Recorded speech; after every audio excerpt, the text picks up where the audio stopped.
friends, it's Angie with Heart Center Holistic Therapies, and today we're going to play a little bit with our throat chakra.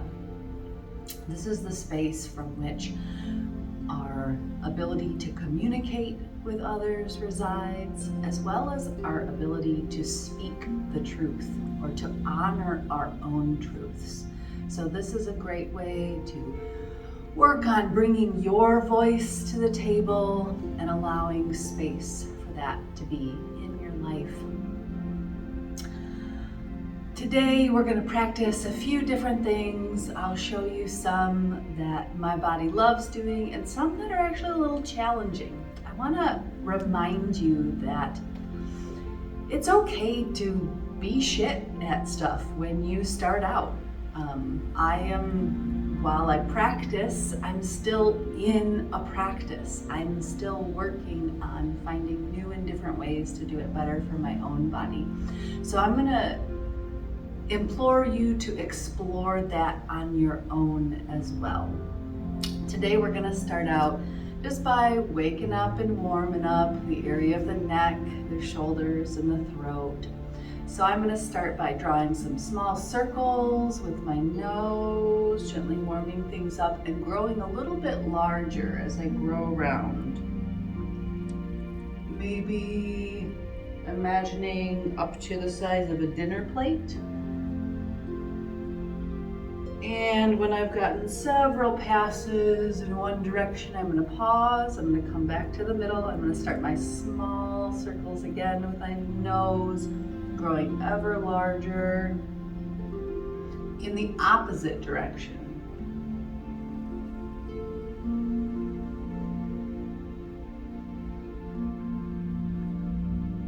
All right, after several passes with this large circle, I'm going to find my way back to the middle.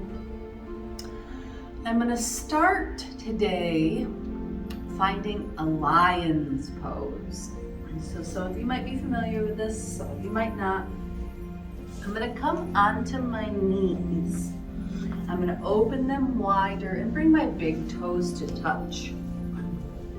So for some of us this is accessible, there we go, and for some of us it's not. So check in with your body to make sure that this is something that feels comfortable and okay in your body. I'm going to bring my hands to the ground.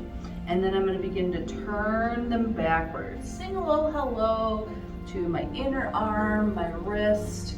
Now I can choose to bring a little bit of weight forward onto those hands, or I can leave off. It depends on what feels good and right to my wrists. But really here, I'm going to work on my breath. So lion's pose brings awareness to our mouth and our throat. As I inhale, I'm going to do it through my nose, and as I exhale, I'm going to do it through my mouth. And I'm going to imagine anything that I no longer want or is not supporting me in my body leaving when I exhale. Now we're going to get a little funky here, so follow along. You're all home safe in your own spaces. We're going to inhale, and we're going to exhale through the mouth. Let your tongue out long.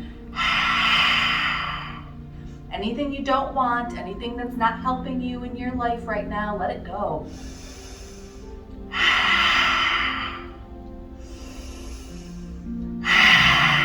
You can make noise if you want, if that feels good. Maybe you even want to roar like a lion. One more. Awesome job. Go ahead and let your wrists go. Maybe give a swallow to some of the saliva that started out here. And we're going to find our way down onto our bellies. As we do that, I'm going to reach my hands out in a big wide V to the edges of my big mat. So if you have a small mat, you're going to go out pretty wide. And then I'm going to come up onto my tips of my fingers. We're going to start a little bit of cobra here in a couple different ways. So I'm going to draw a line with my nose up towards the ceiling, opening my throat. I'm going to use my fingertips to gently lift, and I feel that opening through my upper back, mid back, Exhale, bring it back down. Your forehead can come to the mat. Again, inhaling to lift, drawing that line with your nose, opening through your throat. We're gonna do a few in each position. So maybe give yourself at least one more. The tops of my toes are pushing down into the ground, as are my hips. I'm gonna bend my elbows at a 45-degree angle, pulling my hands closer to my body, and I'm gonna do the same thing again. Drawing that line with my nose, gently pushing into my fingertips, finding this nice arching back, opening my throat. Exhale, bringing it back down. Follow your own slow breath's pace here. We'll give it one more.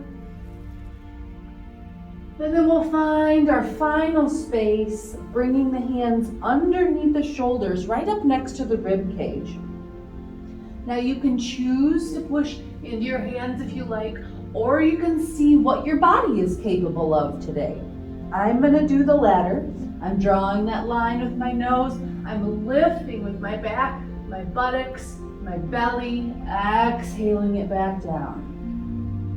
See if you can get 1 millimeter higher than the last one.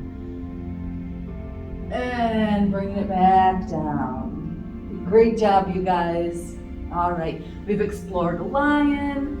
We've explored a little bit more with our head and neck in this backwards section. I'm gonna show you some things that I struggle with doing.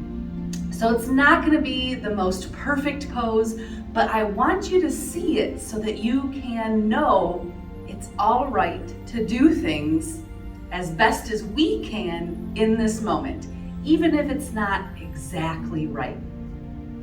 So I'm gonna attempt a shoulder stand. That means my bottom is gonna come up off the floor. I'm gonna use my hands to push it up so that I can begin to extend my legs towards the ceiling. Ideally, I'd be coming up onto the back of my neck and my shoulders, and my feet would be straight up at the ceiling. You're gonna notice that in my body, it doesn't happen that way yet. Maybe someday it will. I'm still working on my practice. So let's give it a try. Because you'll notice that my chin is very tucked into my chest. I'm not gonna be doing a whole lot of talking right through here, but you can see the form I'm going for. So I'm gonna come onto my back. I'm gonna pull my shoulder blades gently together behind me. Take a nice big breath. I'm gonna lift my knees. When I'm ready, I'm gonna pull my hips up off the ground and push my hands underneath. Okay, now you can see I'm really angled right here. So I'm gonna get a farther grip under my hips and push my toes towards the ceiling. Remember to breathe.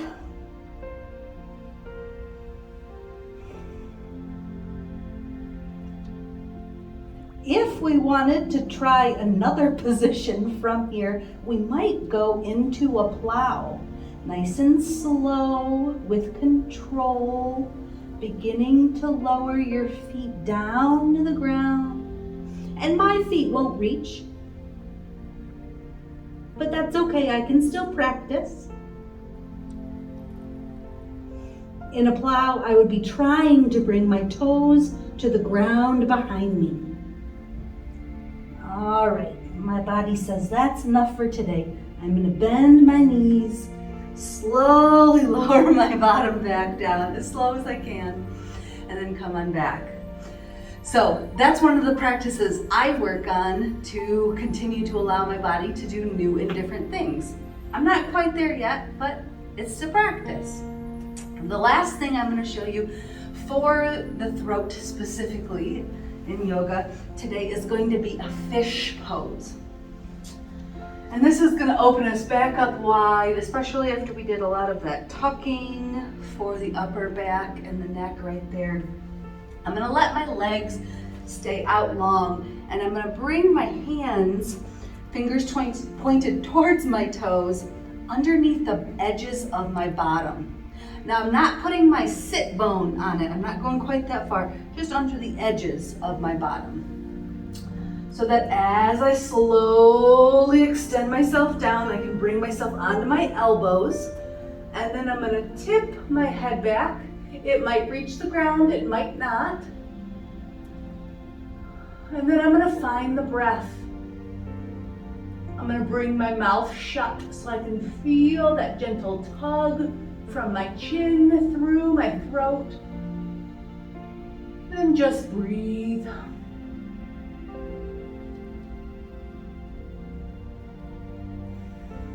We spend a lot of time in our culture, in our world, folding forward. Driving, over our phones, over our computers, leaning over countertops. This is a good little back bend for us to counter a lot of that forward folding we do. And it's a great place to finish for today. When you feel complete, pull that belly button in. Pull yourself back up. From here, you might go into a nice little Shavasana. You can choose to do each and every one of those poses for a longer period of time. Hanging in there, taking your breaths. See what feels right to you today. Until we get the opportunity to see each other and play again, be well.